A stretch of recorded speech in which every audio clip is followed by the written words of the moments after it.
Obohia was not always a quiet place. Children once chased chickens barefoot, laughter spilling like palm wine under the sun. But now, silence walked through its dust roads like a spirit no one dared name. Every compound had a locked gate before sundown. The yellow house at the road's end stood like a bad memory, paint flecked like old skin, windows blind with dirt. No one played near it anymore. Mothers would whisper warnings at twilight.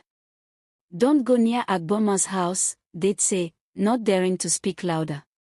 Even the dogs crossed the road to avoid her fence. Something was wrong. It wasn't just fear, it was the kind of dread that clung to your neck like hot breath. The yellow house was a wound that refused to heal.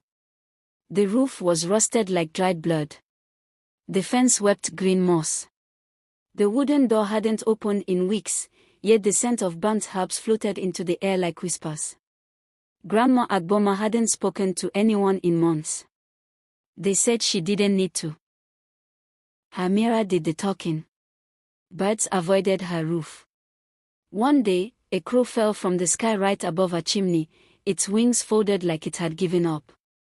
Chika had been chosen for the Sunday okpa delivery. She was only 7 but fearless, with teeth missing and dreams bigger than her braids. Her mother packed the okpa with red oil and pepper, wrapped in plantain leaves. "Just drop it and come back," she was warned. Chika hummed as she skipped down the road, basket swinging. The sun was sharp that day, as if watching. She reached the house and knocked once. The door creaked open on its own. Curious, she stepped inside. The air smelled of ashes and limes. A cold breeze brushed her cheek, though no window was open. It was darker than it should have been. Dust floated like lazy spirits through narrow beams of light. Strange shapes moved in the shadows, though nothing made a sound. In the center of the sitting room stood a tall mirror. Frame carved with snakes and staring eyes, wood polished like wet skin. It was too clean, almost glowing. Chika blinked at her reflection. Then something shifted.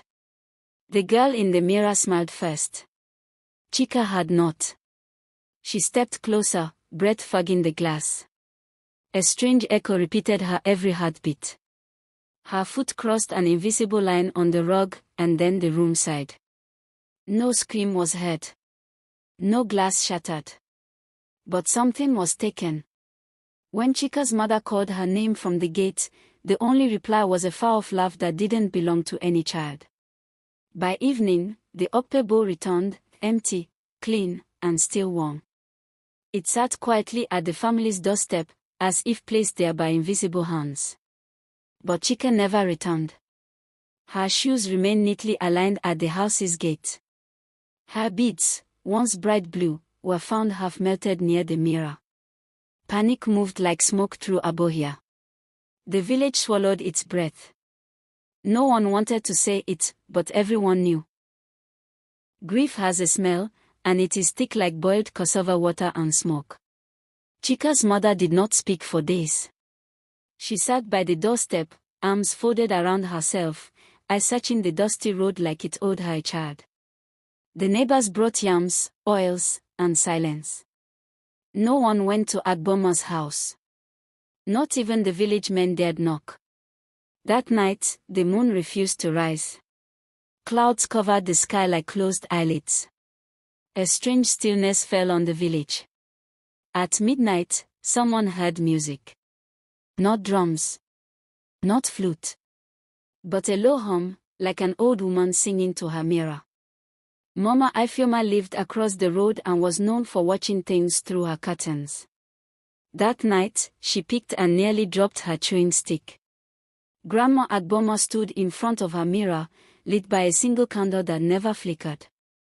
Her mouth moved, but no sound escaped. Yet something laughed. The mirror. A short, sharp giggle, childish but wrong.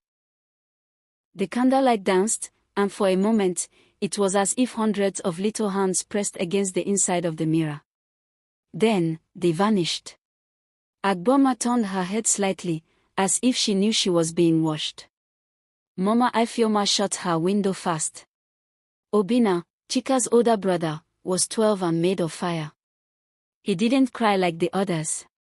He stared at the house like it was a puzzle missing one piece, his sister.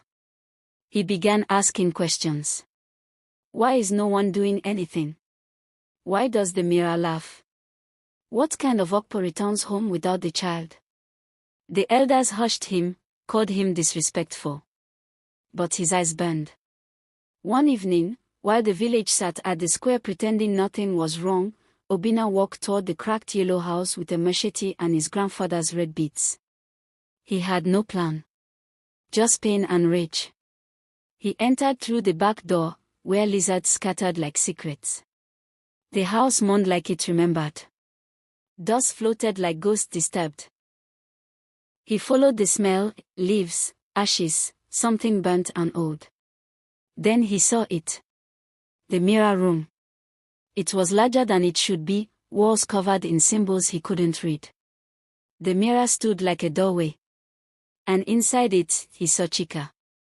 She stood in a field of mirrors, crying without tears. But when he reached out, his reflection wasn't his. It grinned. Then the door slammed shut behind him. The candles lit themselves. And the mirror whispered his name. Obina screamed. But no one heard him. The house swallowed the sound like soup. Outside, the sun began to set. Birds paused mid-flight. Dogs whined and dug shallow holes. At the compound, Chika's mother gasped, clutching her chest as if her spirit had been pinched. Inside the mirror room, Obina fought something he could not see. Hands, cold, dry, crawling, tried pulling him into the glass. But he remembered something. Grandma had always feared fire. He grabbed a candle and flung it at the mirror. The flame kissed the wood. The mirror cracked, then moaned like a wounded animal. And then, silence. The mirror did not shatter. It bled. A black liquid oozed from its cracks, smelling like old blood and charcoal. Obina fell backward, gasping. The hands retreated. The room dimmed. But the house was angry. The walls shook. The windows screamed. As he stumbled out, the mirror behind him flickered, first showing Chika, then Grandma, then something with no face. He ran. He didn't stop until the village square, collapsing at the feet of the elders. All he could say was, "It's not just a mirror.